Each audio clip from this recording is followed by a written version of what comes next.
Sean, this is micro seepage map, which is done by Reeves Technology over in Burleson, Texas. What they do is they have trucks that traverse the property with all these antennas and weird scientific stuff sticking out of it, and they measure the micro seepage hydrocarbons that are being emitted from the ground all around us all day long. If we're walking out in the field, we're breathing in. We're actually breathing these microscopic, tiny little itsy-bitsy little things of hydrocarbon that hurt us, but they do exist in the air. As they go across the potential lease that we're looking at, measuring this, there are areas on the lease where the concentration of those microseeps are much stronger, more dense than in other parts of the lease. This map here shows you that density of microscopic hydrocarbons that are present there. It's graduated in a scale from blank, basically, to blue, black, light blue, pink, yellow, orange, up into a dark blue. Obviously, the blank or the lesser ones are the lesser quantity of microseepage existing in a given area. As it progresses higher up on the scale, when you get into the dark orange and the brown and the yellow, this is your higher concentration of microseeps that's coming up out of the ground. This is indicative of where you would want to drill. If in this area here, they don't measure anything, the probabilities that you're going to hit something are not real good. So you obviously want to be in an area where it's got the heaviest concentration of microseepage that's coming out of the ground. And this has proven to be very effective on finding good prospects. Basically, you use your geology. Always go back to geology. That's the ground. That's the foundation of any prospect. It's the geology from a good quality geologist. You can couple that with this type of microseepage measurement, and the results can be quite good. Excellent. So you mentioned that there was a lease that used the same tech, and you said that's what gave you a strong confidence in the technology itself. What can you give me some? As far as verifying this? Yes. We went over to Laura and I went over to Reeves Technology to their office over in Burleson. They showed us leases that the geology was done. The wells were drilled, and later they had done, because when they do a mapping, they'll do a mile area. Sure. So they're actually catching leases that we have no interest in or that they had no interest in at the time. But it still is covered by this measurement. And they go back into an area where it shows that there was high density here, and lo and behold, look at all those wells right there. So it identifies and confirms, and the wells prove that what the tech shows. Exactly. That it is a viable technology. That's amazing. If they go out here and these maps and they drill the wells, and you look over here and say, look, they drilled the well here, they drilled the well here, where it shows no microseepage, but look at there, they're dry holes. Wow. Now you go over here into this area, look at those two wells. Unbelievable. Those two wells came in quite strong. So it's a confirmation what on the gave process. If you had just shown me microseepage, I would automatically just think, okay,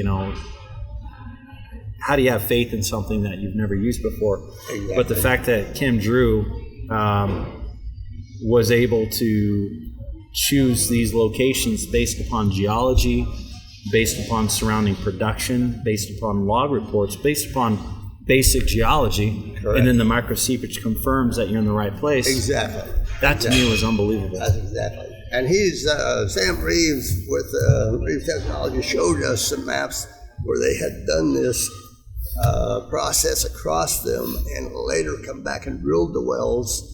And again, it was reverse confirmation because the place where they drilled, they got some excellent wells. That's amazing.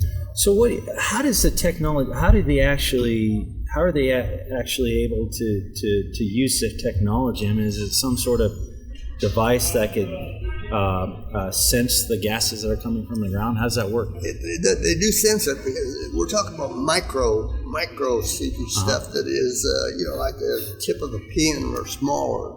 Wow.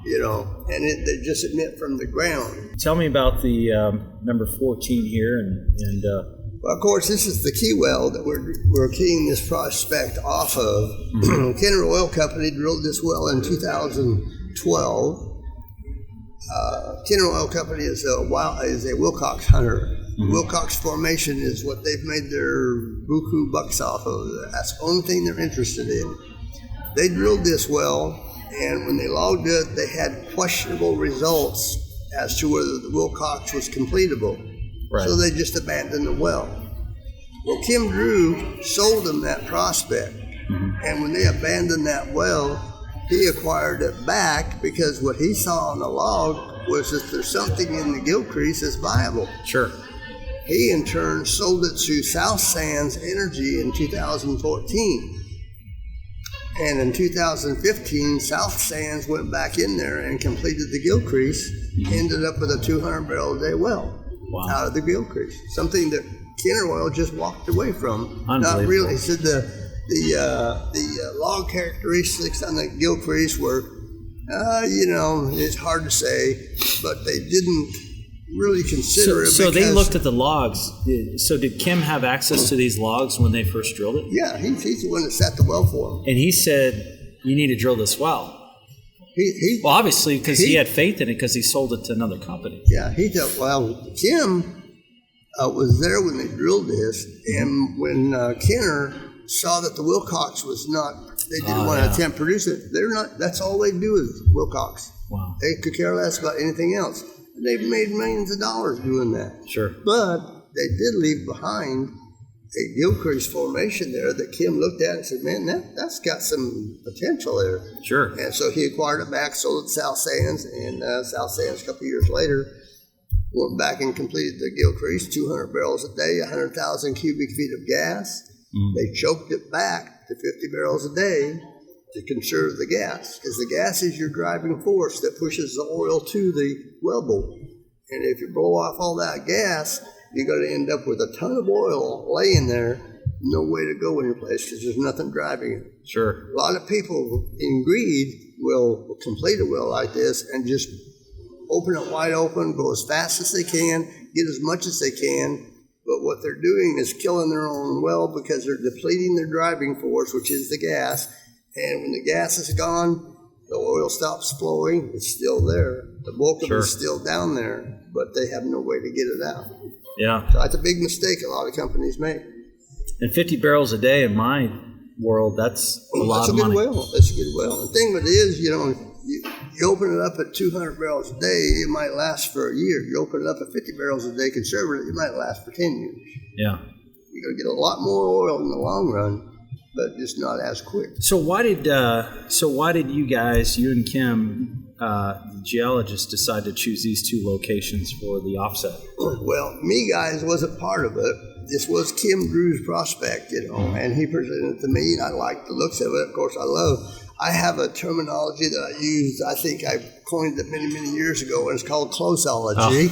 And everybody says, what do you mean closeology? You got geology and you got closeology. Well, what is that? That means we have a good well right here. If we can get close to it, we've got a good shot at making one too. I think that's where I stole it from. I learned that from you from like 8 years ago. Yeah, possibly so. But it's, anyway, that's, he showed me this prospect. The closeology was there. The geology was there.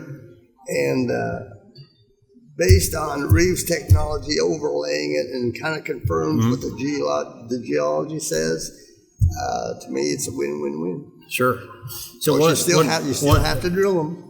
The thing that I love about it is the fact that he was able to, based on the geology, he says that we're moving up dip. And correct. So Wilcox,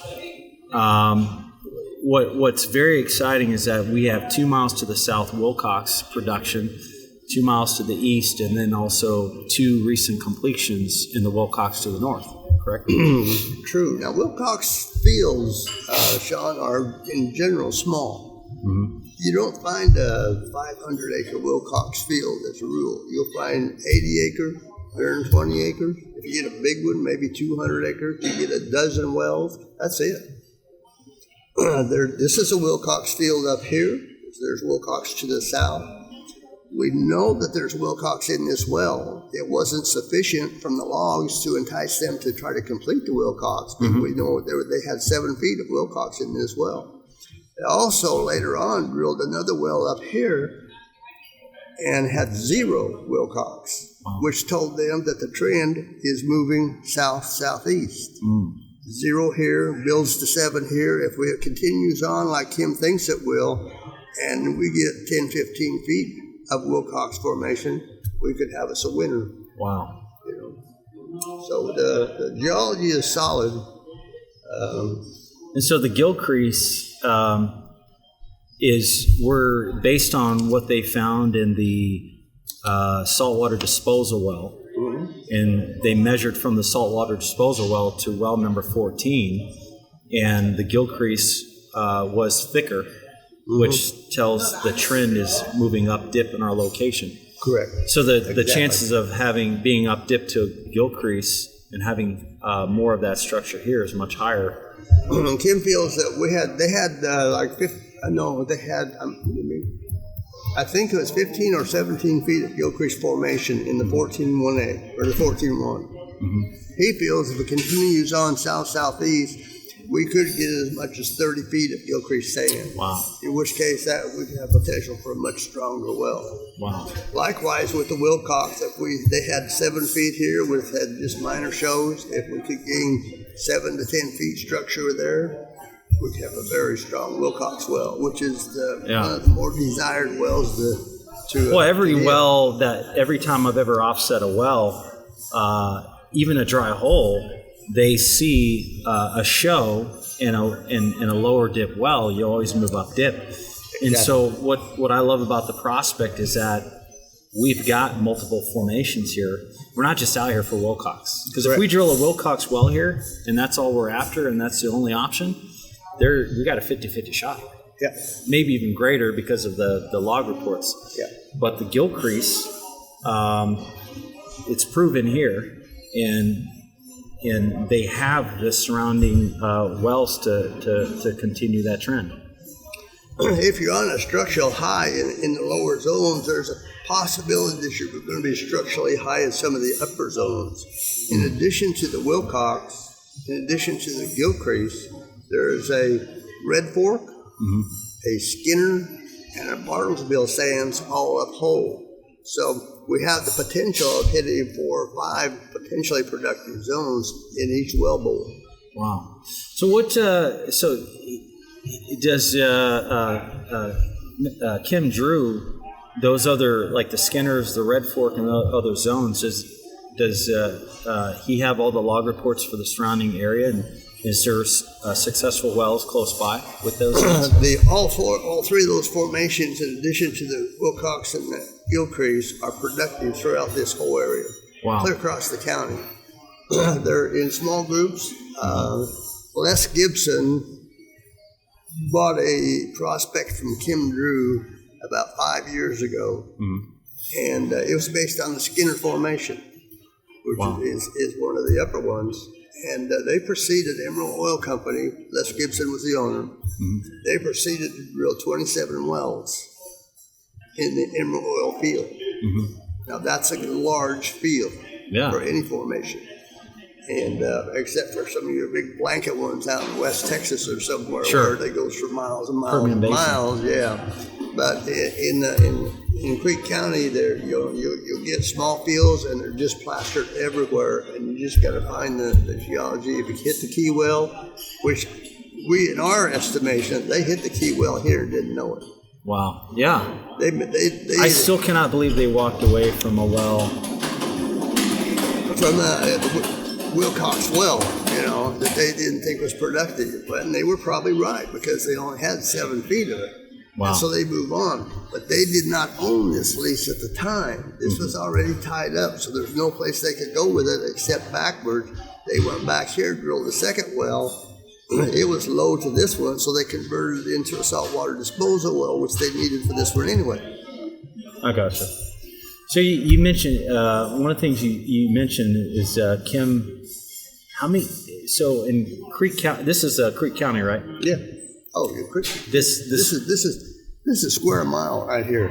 Oh, wow, okay. This is 1 square mile of Creek So County. how many wells has Kim drilled out here? I don't know how many since. A few months ago, I asked him how many wells he had done in Creek County alone, just Creek County. And he had put together prospects on 51. 51. Of which I asked him how many of them are commercially productive. He said, to date, 46. Wow. Now, that's a pretty good track record. 46 out of 51. And he's still got more of them going since I talked to him. So I don't know how many. Unbelievable.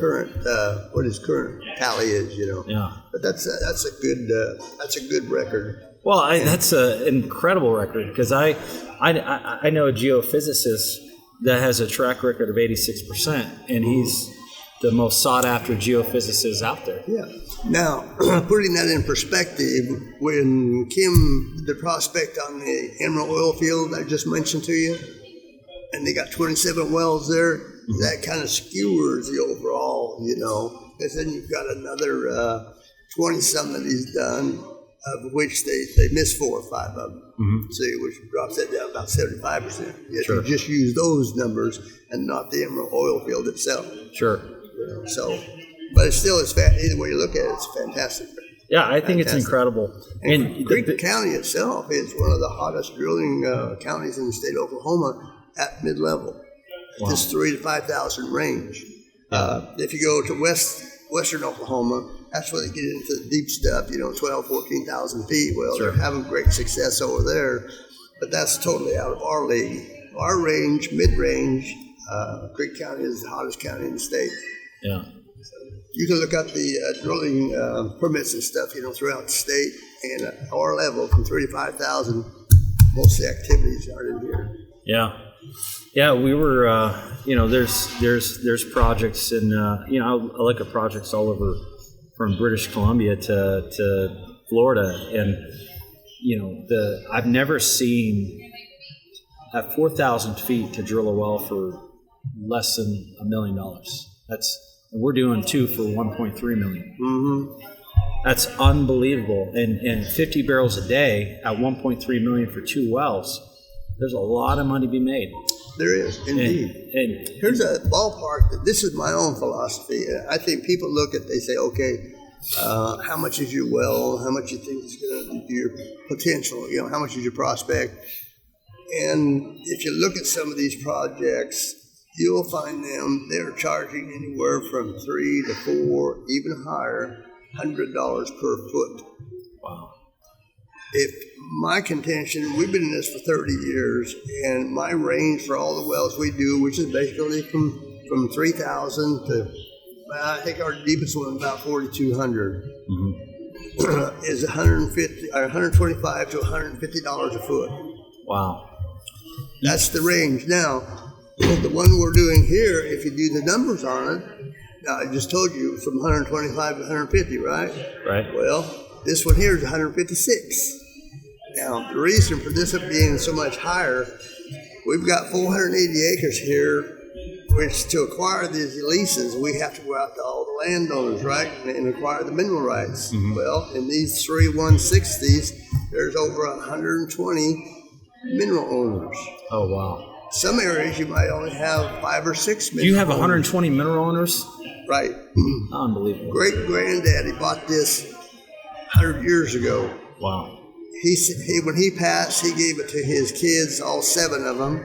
Sure. It got split 7 ways. Oh, man. When they passed, they split it, though. Their 40 kids, it gets split again. And where it gets down to, we got 120 mineral rights owners. They might only own 0.02% of 1%, but it takes a lot of time and it takes a lot of money to lease up get that many leases. Now, basically, we have to get 51% signed, and then if we can't find the rest of them, then they do what they call a forced pooling, and you go to the state and you have to go through all the legal, put in your notices and all the papers, send out certified information, copy to all those that you have on record but can't find, and then the state lets you go ahead and drill, and then of course that's their mineral rights, so it doesn't affect our working interest.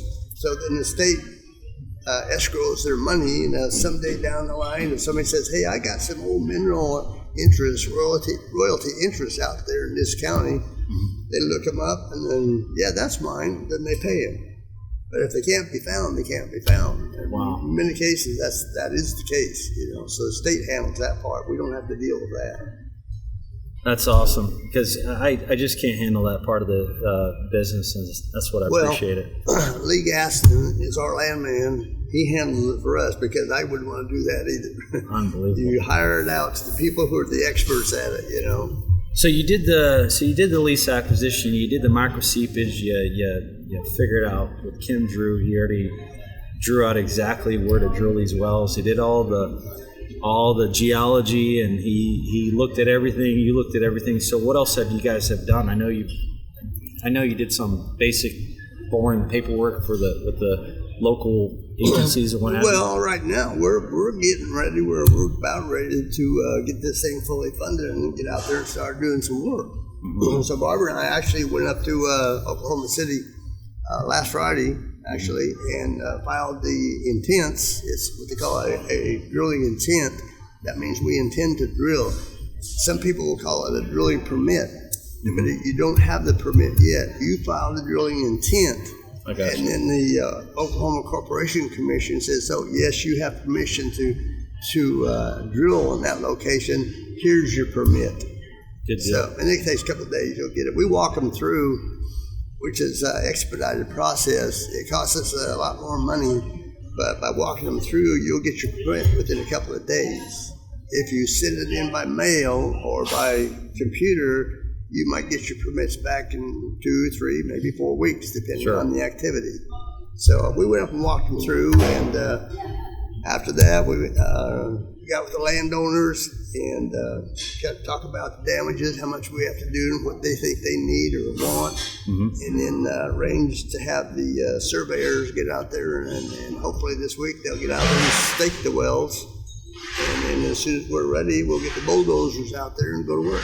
Excellent. So when do you expect to be out there to get the bulldozers? I would like to see by at least the end of the month or the first week or so of February. Okay. Knock on wood. Well, how that goes. Yeah, I understand. In this business, it kind of reminds me of Cubans. You expect them to be at a place at a certain time, and it doesn't happen. My wife's Cuban, that's why I said that. But there are different factors. We can have everything lined up and ready to go, and then Mother Nature says, "Guess what? Y'all need a wash down." Yeah. And we'll get 3 or 4 days of torrential rains, and that just kind of stops everything. I'm gonna try to be out here. I don't know, maybe February to come out and that's excellent. It's a great experience, to watch them from start to finish, or even just come out for part of it. Yeah. Some of it's not so. Everybody comes out and says, "I want to go watch them drill this well." Yeah. And they come out in the middle of it when everything is working, and they're drilling away, and they got this string of pipe that they're drilling down in the ground. They're watching it, and it's going around and around and around. And they're watching it, and it's going around and around and around. And 20 minutes later, they're watching it, and it's going around and around and around and around. It takes about a half hour to put 30 feet of pipe in the ground. So nothing happens other than that little Kelly's going to go round, round, round. Yeah. And they say, "Is this all there is to it?" Yeah. This is what it's about. About 6, 7 days of this, and we'll be at the bottom. Yeah. So I remember back in '94, I think that was 26 years ago, my uncle, he had a lease in Melvin, Texas. And so I used to get oil dividends from, my dad was in the military, lived in Alaska. And I took all that money I made from oil dividends and I invested into that oil well. And so I was there from start to finish. I watched when they got the roughnecks out there. I saw them banging on the pipe and bring in the new drill string and hook it up. And I was in love with the business ever since. Mm-hmm. So it's very interesting. Unbelievable. Yeah. It's unbelievable that at 3 a.m, they'll get out of their little doghouse and it's just, they have to be there until it's done. Exactly.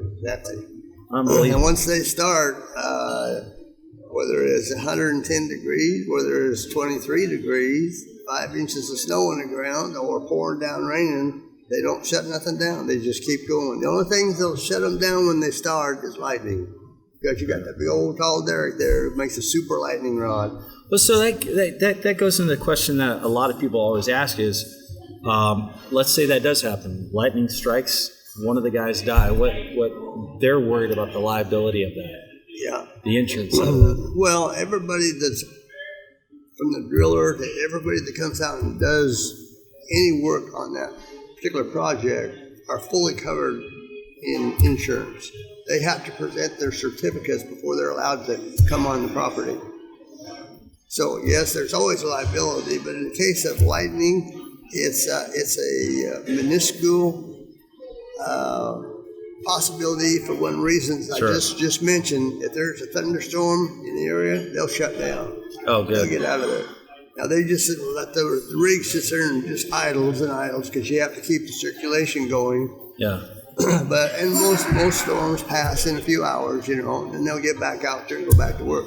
But if there's lightning in the area, they don't take the chance. Sure. Yeah, it's just common sense. Well, is there anything else you want to share about this project before we shut this video down? Well, it's a good one. I think it's a good prospect. Good Lord willing, we'll be successful and we'll all be happy. Yeah, I think so. Well, I'm very excited to be a part of this thing, and I know my investors are, and I'm excited. And anytime you get involved in an offset with surrounding success, I mean, those are the projects you look for. It's hard to beat. I can't find these programs. Yeah, they're out there, but I can't find them. And well, you know what they're looking for. What you have to look for. What's this? Not the geology. You got to have the closeology. Yeah, closeology. All right. Well, I appreciate it, Dennis. Thanks for having me out, and thanks for showing this to me. And I look forward to coming out here and watching them spud this thing. Yeah, hopefully we'll be dancing underneath some oil. We're never. The old days, when it come out the top and everybody got drenched, they were happy. Doesn't happen today. They just turn the valve and shut it off real quick before it can make a mess. Yeah.